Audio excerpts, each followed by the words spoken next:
Lions TV, we are sponsored by Regal Elevators and Lifts Consultants Limited, a company that is owned and operated by a Millwall fan, just like every single one of the sponsors that you can already see on the screen. If you are going to do a bit of business in 2020, then please keep it in the Millwall family by checking out all of our sponsors' website links in the description below. This is your Monday Club VT. We're going to look back at Saturday's shit show at home to Derby County, and we're going to look ahead to tomorrow's London derby against Queen's Park Rangers at the Den. But as always, let's wind it back to Saturday and start out with the starting 11 that Gary Rowett picked to start the match. So before I move into the actual game, I'll best cover very, very quickly, because it would be a bit strange if I didn't mention it, my thoughts and feelings around Saturday's incident before the game. Of course, you all know what I'm talking about. It went worldwide, it went viral.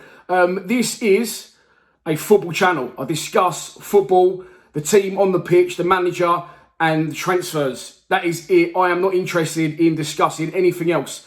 Other than that, I've had non-stop messages. I've had messages asking me if I want to do a documentary, and someone will produce it, and I'll be the presenter. I've had messages from press.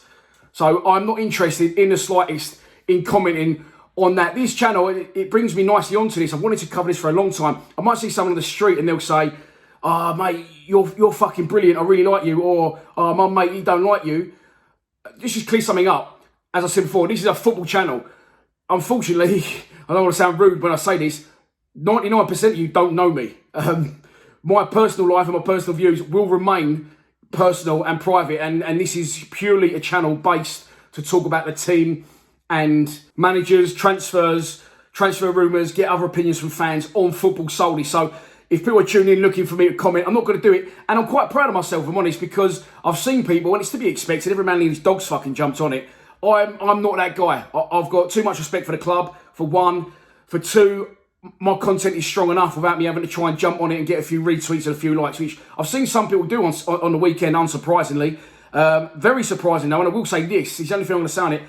A couple of very high-profile so-called Millwall fans coming out when they didn't need to do it, because they're not Millwall-based celebrities. They're not famous for being Millwall critics or etc. etc. But high-profile Millwall so-called fans have come out and straight away condemned it and jumped all over it and just made things 1,000 times worse. There was no need for them to do that, and I know why they've done it, especially being in the industry that I used to be in, i.e. tour managing and being around talent. They've either, one, been advised to do it straight away by their management to, one, either protect their image, and two, maybe even boost their failing careers a little bit. So that was very disappointing, and it was an extra fucking cloud and grenade thrown at the club that the club didn't need. So I'm not going to discuss it. It is what it is. People have their own personal opinions, and if I say it's one or it's the other, either way, I'll get hammered for it. So I'll leave it alone, and we'll move straight on to Saturday's starting 11. So moving swiftly on, I like the look of the lineup. It was Bolkowski in goal, flat back four, Marlon Romeo, right back, Murray Wallace, left back, Jake Cooper and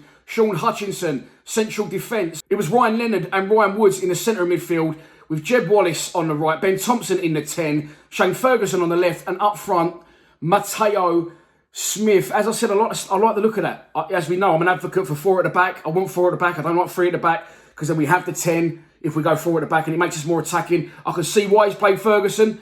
He's got a good delivery, and I think if it was Mahoney fit, he would have played there. But Ferguson's played there to supply Matt Smith, and Jed, if he's firing, which I did think he had a good game on Saturday, then they can supply the big man, who can only really seem to be the one who can score goals at the minute. So the game starts. Again, first 10, 15 minutes, I thought he was very good. I thought he was very strong. We pressed high, we was energetic, we looked up for it, and we had the bit between our teeth. But things can change very quickly in football, and we get an opportunity. Again, Jed forges it completely out of nothing, all by himself, as he usually does for us. Now, I'm not going to moan. I'm going to say what I honestly think. He does very well to knock a ball forward, chase a lost cause, his own lost cause, to be fair. It's a little bit like up and under rugby one, and chase after it. The ball bounces, he outpaces one defender, he knocks it around the other in a second motion. He's through on goal, left foot. It's a brilliant save, don't get me wrong, but he's got to score that. He's got to show composure. He's only got not that long on the floor, outside of the right foot, straight in the middle of the goal. The keeper was miles out. It is a brilliant save, but perfect sight for the keeper. And if that had gone in, that could have been the little bit of luck we needed, or the little bit of something we needed to change our direction, the way we're going. Because in my opinion, we are going downhill fast, and I'm struggling to see a way that Gary Rowett could stop it happening. After that, I just watched the highlights back this morning. Across into the box, Jed linked very well. Marlon Romeo, by the way, I thought both played very well in the game. One of the few people that played well, the pair of them. So well done to them. Ball into the box from Marlon, good delivery. I always criticise his delivery, but I thought he was a lot better Saturday. And Ben Thompson, this is why I wanted him in the team. Complete opposite to Woods. Okay, not technically as good as Woods, but involved. Knows what's required. Run beyond people. And this is why I always want Sean Williams to play, and I always want Ben Thompson to play, because they are Millwall players. They've been around the club a long, long time, through thick and thin, through relegation, promotion. They know what's expected of a Millwall player and a Millwall performance, and that is why they are out and out Millwall players for me. I'm not going to criticise Woods again, and maybe I come across wrong in the last video. Woods, I know, by the way, is a very technically good footballer. I know he's a very good footballer. That's why I always say he'd be better in different sides. Whether it's his fault, he sits too deep, whether he's asked to sit too deep by the manager, in my opinion, he doesn't get forward enough in a football match, and in that instance, isn't the right player for us at the club. Whereas Ben Thompson, not technically as good, but he's running beyond, he's getting into good areas, he's getting in the box, he's making himself a nuisance, and he's unlucky in one instance to kick it over the bar, under pressure from a defender, not really a lot he could do about it. But I thought we looked good. The longer it goes on, though, the less we look like scoring. I think that reflects on the pitch, and I think other teams maybe sense that. We get to half-time, and again, Derby, 1 win in 15 before this. Wayne Rooney, interim manager, that's obviously give them a little kick up the bollocks. Always happens. Manager leaves the club. Next game, someone gets put in temporary charge or takes over, and from there, they always have a little bit of bounce-back ability and get a result. And it was on the cards. I predicted a 0-0. Of course, we've lost the game 1-0. So let's move into the second half again. Good pressure from us. Tomo and Jed link well again down the right. Good cross into the box, held up at the back post. Matt Smith jumps a little bit early, and he heads it straight at the goalkeeper. And again, Derby didn't really have anything in the game, but when they did, they broke quickly, they got out left. A lot of space for the guy to just clip one in, by the way, to the back post. Not sure where Romeo was on that occasion. I'm not saying it's his problem. At the back post, where's Murray Wallace this time, or a centre-back, completely unmarked header, straight at Bolkowski. Watching it again, Bolkowski's got to hold that. It's power to puff header, and he's parried it down. In his defence, he can't catch everything. He can't keep us and dig us out the shit every single week. And he parries it down, straight to a Derby player. No Millwall players around it. And Derby get the lead. After that, we could have played till next Saturday, and we wouldn't have scored. And I could sense that. I've heard other people say it. And I just think, the writing's on the wall with that. It just seems that the players know that. They're completely devoid of any ideas, of any confidence going forward. And at the minute, injuries aside, if those players wasn't injured, I think we've got some of the most talented players individually we've had in a long time. I think Mason Bennett's a good player.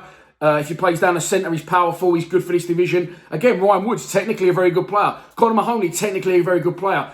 I say, don't count the injuries. Assume they're all fit. I don't think that we play like a team. We play like individuals. And again, I don't want to keep going back to Woods and Bennett now. The only two players that the Gaffer's brought in, that wasn't his fault. That's only two he could bring in. I'm not sure they're Millwall type players, and Millwall players predominantly have always dug their heels in and got a result and fought for a victory. And I just feel we've got a few technically good players. If push comes to shove, you're going to go to war, that they're going to stand in the trenches and stand side by side. I'm just not sure we've got those sort of players at the minute. After that, substitutions were made. I didn't agree with Ben Thompson coming off. I thought he was one of the liveliest players on the pitch, along with Jed and along with Romeo. And again, three players that have been at the club a very long time and understand what it's all about. So, Bavarsson comes on. Ferguson goes off. Smith goes off. The problem he got is I knew he wasn't going to score in a month of Sundays. And this is why, and I said this in my last video, and I focused that on one game. And I made a mistake there, because it isn't the reason we didn't score in that one game, as I mentioned and I broke down the other day. The reason we can't score in any game, in my opinion, okay, is the midfielders don't get far forward enough. If they do, they haven't got the quality. And again, Ryan Leonard, who has improved lately, I thought he was horrendous on Saturday. We haven't got the quality of the people to move on in the final third. Is money holding us back in that instance? I'm not sure. But bottom line is, the players we've got, midfielders, central midfielders, too defensive. The ones that aren't really good enough to do the job we need them to do. The wingers don't get enough crosses in, or if they do, the amount of crosses they get into the box aren't accurate enough, the ratio, the percentage. And the strikers, Bradshaw, another one must have an holiday home along with Mason Bennett, constantly injured every week and then comes back after a week or two. John David Bavarsson, again, I've made my thoughts clear on Bavarsson. Zahor injured. Parrott, I'm going to be honest with you, I don't think Troy Parrott's a centre forward. Looking at the way he plays, technically good on the ball, not very quick, not a target man, strong enough physically. He seems like a 10 to me, Parrott. So going to be a good player, obviously, but I think this is a kick up the bollocks for him and a bit of an eye-opener with the Championship, because I think it's tougher than I thought he thought it was going to be. But he's not a centre-forward, which relieves Matt Smith. Now, everything I've just said, clubs, other teams, no. So the only opportunity we've got to score goals is if we get the ball into the box from Matt Smith, not so mobile, we know that, but scores goals in the Championship and will do so if given the opportunities. Teams know the only chance we've got of scoring a goal is a bit of magic from Jed, a set piece, or Matt Smith header. So now they nullify. We haven't scored from a corner for a while because they just get bodies around us. Matt Smith gets completely marked out of the game, 2 and 3 defenders at a time. And in his defence, Matt Smith, I feel teams again on Saturday have defended well against him, and of course they have, because that's what they're focusing on, because they know he's the only one who's going to score, and that's the only way we can get a goal. So, yeah, listen, another defeat. I wasn't surprised, as I said. I knew we wouldn't score a game, and I think it was Big Kev Toomey put it in his after-match comments. He said, we're relying solely on the defence not conceding to get a point, and we can't do that.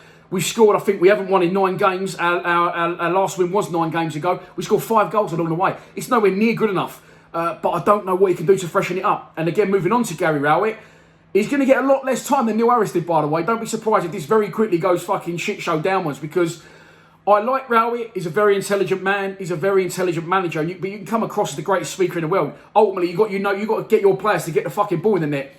I said that to my mate on Sunday, and he said, problem is, Dan, you can't fucking polish a turd. Which I know what he's saying, and I know Rowett's probably frustrated at the level of players we've got, but he knew the job that he was taking on. He knew it wasn't going to be, as I've said before, it wasn't going to be a Stoke for him where he's going to have millions to throw at. He's going to have to utilise the budget, make do with what he's got, beg, borrow and steal, get a few loans in and try and make good of it, and it isn't working. And he's been unlucky with Zohor, yes, but fans, our fans especially, and management in general in football is an unforgiving business. And I'm telling you now, if it keeps going away, it is.